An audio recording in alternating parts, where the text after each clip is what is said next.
Salam sahabat-sahabat firman kehidupan yang menaruh iman dan pengharapan di dalam Tuhan Yesus Kristus. Percayalah bahwa segala sesuatu yang telah kita serahkan kepada Kristus tidak akan pernah sia-sia, karena Dia adalah Tuhan yang setia dan bisa dipercaya. Sahabatku, sebentar lagi kita akan segera memulai mendengarkan firman Tuhan. Jadi mari kita mempersiapkan diri kita dengan berdoa. Bapa Surgawi, kami menghormati hadirat-Mu yang kudus dan firman-Mu yang penuh dengan kebenaran. Ajarilah kami tentang jalan-jalan-Mu dan berikanlah kami hati yang bisa mengerti kehendak-Mu. Terima kasih ya Bapa, di dalam nama Tuhan Yesus Kristus kami berdoa dan mengucap syukur. Amin. Sahabat firman kehidupan yang dikasihi Allah, kesuksesan adalah sebuah hal yang baik dan semua orang umumnya ingin meraih kesuksesan di dalam hidupnya. Akan tetapi, sebuah kesuksesan bisa mempunyai sisi yang negatif. Mengapa demikian? Mari kita lihat alasannya satu persatu. Alasan yang pertama yaitu kesuksesan dalam hal yang sia-sia. Filipi 3 ayat 8, malahan segala sesuatu kuanggap rugi karena pengenalan akan Kristus Yesus Tuhanku lebih mulia daripada semuanya. Oleh karena Dialah, aku telah melepaskan semuanya itu dan menganggapnya sampah supaya aku memperoleh Kristus. Kita bisa saja memperoleh kesuksesan, tetapi apabila kesuksesan itu dalam bidang yang sia-sia, maka hal itu juga akan membuat hidup kita sia-sia. Contohnya, seorang yang menikmati kesuksesan dalam hal materi dan dikelilingi oleh banyak teman, tetapi kesuksesan itu ternyata berasal dari menjual obat-obatan terlarang, maka kesuksesan yang dia peroleh adalah kesuksesan yang sia-sia. Alasan yang kedua yaitu kesuksesan yang dibayar dengan kesehatan. Lukas 9 ayat 25, apa gunanya seorang memperoleh seluruh dunia tetapi ia membinasakan atau merugikan dirinya sendiri? Banyak sekali orang, terutama di negara-negara maju, mereka berusaha berkompetisi dalam persaingan yang sengit dengan orang-orang lainnya demi mencapai kesuksesan. Tidak sedikit orang yang berusaha mencapai kesuksesan dengan mengorbankan segalanya, termasuk kesehatannya. Bekerja dalam waktu yang panjang tanpa disertai istirahat yang cukup dan pola makan yang benar akan cepat sekali menghancurkan kesehatan seseorang.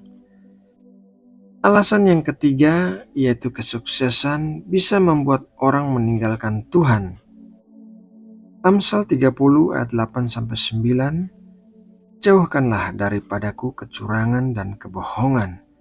Jangan berikan kepadaku kemiskinan atau kekayaan. Biarkanlah aku menikmati makanan yang menjadi bagianku, supaya kalau aku kenyang, aku tidak menyangkalmu dan berkata, siapa Tuhan itu? Atau kalau aku miskin, aku mencuri dan mencemarkan nama Allahku. Saat orang masih miskin dan hidup berkekurangan, banyak orang mencari Tuhan dengan sungguh-sungguh. Tetapi saat orang telah berada di puncak kesuksesan, ada satu bahaya yang mengintai, yaitu bahaya meninggalkan Tuhan. Kesuksesan bisa membuat seseorang berpikir bahwa kesuksesan yang diperolehnya adalah karena faktor dirinya sendiri, bukan karena Tuhan yang memberikan kesuksesan itu. Padahal firman Tuhan dalam Amsal 10 ayat 22 berkata demikian, berkat Tuhanlah yang menjadikan kaya, susah payah tidak akan menambahinya. Salah satu contoh yang ditulis dalam Alkitab adalah mengenai Raja Nebukadnezar. Dalam Daniel 4 ayat 1-4, Raja Nebukadnezar memuji-muji Tuhan yang telah memberikan berkat-berkat kepadanya. Mari kita baca apa yang dikatakan oleh Raja Nebukadnezar dalam Daniel 4 ayat 1-4. Dari Raja Nebukadnezar kepada orang-orang dari segala bangsa, suku bangsa dan bahasa yang diam di seluruh bumi. Bertambah-tambahlah kiranya kesejahteraanmu. Aku berkenan memaklumkan tanda-tanda dan mujizat-mujizat yang telah dilakukan Allah yang Maha Tinggi kepadaku. Betapa besarnya tanda-tandanya dan betapa hebatnya mujizat-mujizatnya. Kerajaannya adalah kerajaan yang kekal dan pemerintahannya turun-temurun. Aku Nebukadnezar diam dalam rumahku dengan tenang dan hidup dengan senang dalam istanaku. Namun demikian, setelah Raja Nebukadnezar telah mencapai puncak kesuksesannya dengan memperbesar wilayah kekuasaannya dan mengalahkan bangsa-bangsa lain, termasuk bangsa Israel, maka Raja Nebukadnezar meninggikan dirinya sendiri. Mari kita lihat dalam Daniel 4 ayat 28-32. Semuanya itu terjadi atas Raja Nebukadnezar.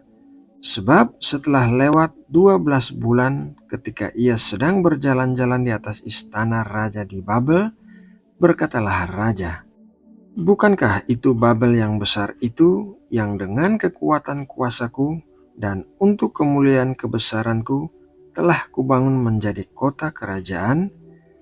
Raja belum habis berbicara ketika suatu suara terdengar dari langit. "Kepadamu dinyatakan, ya Raja Nebukadnezar, bahwa kerajaan telah beralih daripadamu. Engkau akan dihalau dari antara manusia dan tempat tinggalmu akan ada di antara binatang-binatang di padang. Kepadamu akan diberikan makanan rumput seperti kepada lembu, dan demikianlah akan berlaku atasmu sampai 7 masa berlalu, hingga engkau mengakui bahwa Yang Maha Tinggi berkuasa atas kerajaan manusia dan memberikannya kepada siapa yang dikehendakinya." Firman Tuhan jelas-jelas mengatakan bahwa Tuhanlah yang telah mengangkat Raja Nebukadnezar untuk tujuan khusus Tuhan. Namun Raja Nebukadnezar meninggikan dirinya sendiri saat berada di puncak kesuksesannya sehingga Tuhan langsung menghukumnya. Apa yang terjadi pada Raja Nebukadnezar merupakan hal yang umumnya dilakukan oleh kita. Saat kita berada di puncak kesuksesan, kita mulai memuji diri kita sendiri bahwa kita berhasil mencapai tempat itu dikarenakan kerja keras dan kepintaran kita. Padahal kalau Tuhan tidak mengizinkan kita untuk sukses, maka kita tidak akan bisa sukses.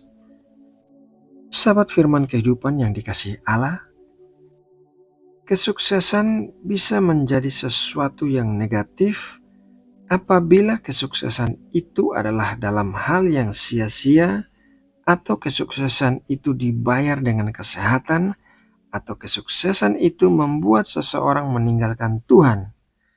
Oleh karena itu, kita harus berjaga-jaga untuk tetap rendah hati dan mengakui campur tangan Tuhan yang telah membuat kita sukses.